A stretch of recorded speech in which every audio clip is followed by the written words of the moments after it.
Hi everybody, welcome to Big Family Little Farm. I'm Jen, and if you're new here, we're glad to see you. We'd love to have you join our little family. There's like so much shadow happening. It's not great lighting today. Let's see if this helps. Not really, but I tried. Okay, anyway. We're glad you're here. If this is your first time with us, feel free to subscribe, hit the little bell, whatever. We'd love to have you as part of our YouTube family. We're a little cockeyed today. As you can tell, we're not completely unpacked from our week-long war, but we still have to eat. So I, this weekend, put 2 chickens in the Instant Pot. I have since made chicken broth. You can't really see it, can you? It's beautiful. It's chicken bone broth. It's got veggies and stuff all in it. I've got some in the freeze dryer right now, and that's what's left. I'm going to put it in the fridge to use this week. However, in cooking said 2 chickens.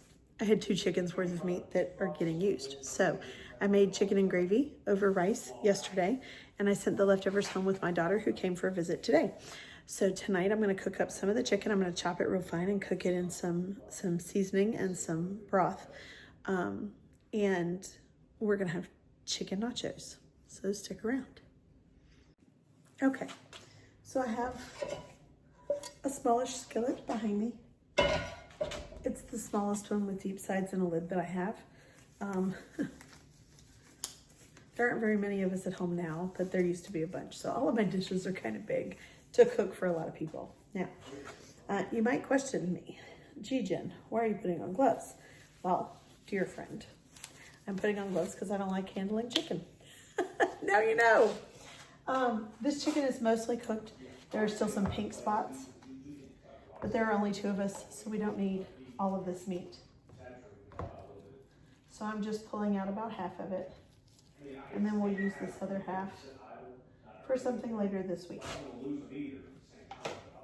I had this much that I made into chicken and gravy, and I took some of that chicken and gravy and put it in the freezer last night. But the other, like I said, I sent home with my daughter. You know how it is when your grown kids come to visit you. Send them home with food because you worry that they're not eating enough. Anyway, so I'm basically just going to dice down this chicken. I know my friend Ox hops on, and he's the one that comments the most. But if y'all wanted to give him a run for his money, I would love that. Anyway, he has asked for more recipes, and in truth, there's not a specific recipe. You can find a recipe for taco seasoning anywhere. This particular one that I'm using today came from Azure Standard. It's a bulk spice that they sell. I have made my own before, and it tastes the same. This one is organic, and I like that, so I went ahead and bought it so as not to have all of those spices on hand.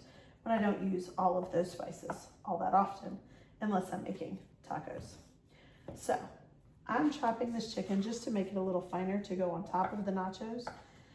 If it was going in like a tortilla or a burrito, I would not chop it up this fine because it wouldn't matter as much.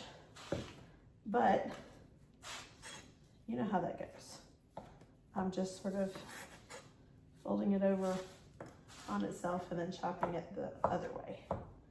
Just making little small pieces of chicken because I think that does better on nachos. Now the last time I made nachos, y'all saw them, and I even took a thumbnail, which my daughter's not here to do for me. So I guess I'll just have to figure it out without her, won't I? Now what I'm going to do is I'm going to take all of this, I'm going to put it into my pan. Let's see if I can't turn that with dirty hands, but I'm going to put it all in the pan. I'm going to add a little bit of butter and some of that chicken stock that's left. You hear Dutton in the background. Anyway, and then I'm going to add this taco seasoning. This is the taco seasoning that I buy in bulk from Azure Standard. If you don't know more, if you want to know more about Azure Standard, please leave a comment and I will send you the link, or if I can figure out how, I'll try to put it in the description. But you know, said daughter normally does that. I want to go ahead and get this out. So I don't know if I know how, but anyway. So I'm gonna go ahead and get that started, which starts with dumping this in there, and then adding, you know, like I said, a little bit of butter. I think butter just makes things taste better, and you don't need much, just a little pat or two. Just kind of gives it that creamy, smooth flavor that, you know, makes everything delicious in the world go round. Somebody said butter is love. I think that was Paula Deen. Anyway, Lord help me, I'm quoting Paula Deen now. I don't know what's going on in my life. It's all news to me.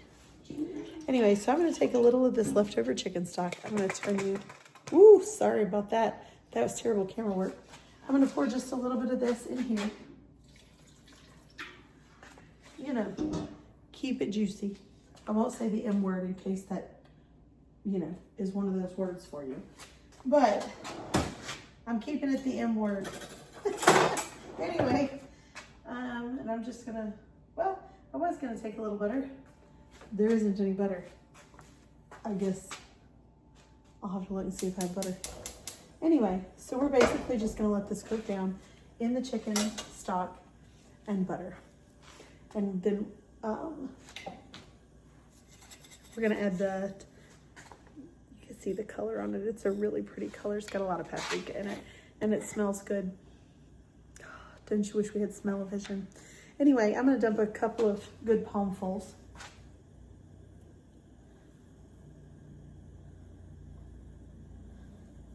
And then we'll taste it once it's all cooked down. Most of this was cooked, so it's not quite the issue that I thought it might be. Maybe you want a little liquid in there to help spread that seasoning out, you know? And there's not quite enough liquid. So we're gonna let this kind of cook down. They'll just enhance that flavor. Kind of bring it to a boil and then remove the lid and let it cook down. Which means I have to find the lid. And it's down here somewhere. That's not it.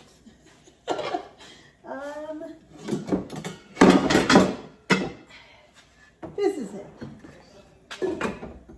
So we're essentially just gonna bring that to a boil and then remove the lid after about 10 minutes and let some of the water boil out. I'm gonna take you off of here, maybe, and take you, sorry about the camera work again, it's not great, but we're gonna look together and see if there's butter. Oh, there's butter, beautiful butter. So we're gonna use one of these sticks of butter. Get rid of the sticks. I like the grass-fed butter better. Say that 3 times fast. I know I can't. Anyway, I like the grass-fed butter better. I'm just gonna put about 3 tablespoons of butter in that pan to go with the chicken. I like the grass-fed butter. I think it has a better flavor, but this is what I have, so this is what I use, right? Do we all agree there? Y'all don't look at my dirty hood there. Okay. Now, once that comes to a boil, we'll be well on our way to chicken nachos. I have tortilla chips and I have, oh, sorry about the thumb. See if I can hold it a better way. There we go. I have tortilla chips and I have cheese and I have, I don't know, black olives. I didn't plan really well for these nachos. I just saw the chips and decided I wanted nachos, if I'm being honest with you. So when it's all done and we're ready to put it together, maybe I can get my husband to film it for me so that you can see. Okay, so we have here, y'all know I'm a Kroger girl. Kroger. Why the round chips? Because I like them. You can get whatever chips you want. Restaurant style, sweet potato, I don't really care. We don't have our fine china today. We have our regular plates because they can go in the microwave, and these have metal around the edges. If you pan shot over here, it's a literal pan. This is what it looks like as it's cooking down, and it's just about ready. So, man, I know you wish you had smell-o-vision right now because it smells phenomenal in here. So essentially, we're gonna do this just like we did the last batch. You know, throw down some chips, We'll do another plate over here. There are only 2 of us at home right now. It's, we're empty nesting it this week. As it turns out, we don't talk to each other much. Anyway, he's behind the camera, kind of grinning, so. All right, so the other toppings I have obviously are cheese. I also have some chopped black olives and some sour cream that probably needs to be stirred. Why is there plastic wrap on top? I have no idea. Somebody else did that. I just left it. Oh, cool. There's not much. I should probably put that on my list when I'm done with this video. But there's enough for 2 sets of nachos. And that will be our toppings because we also have lettuce in there if he wants lettuce, but I don't like lettuce. Salsa. Oh, salsa. Yeah. Sorry, he's finger spelling over there, but he still bounces in between letters and so I didn't catch it all. So basically what we're gonna do here is we're gonna put the chicken and then the olives and the sour cream and the cheese, and I'm gonna grab a jar of salsa out of the pantry and we're gonna have dinner.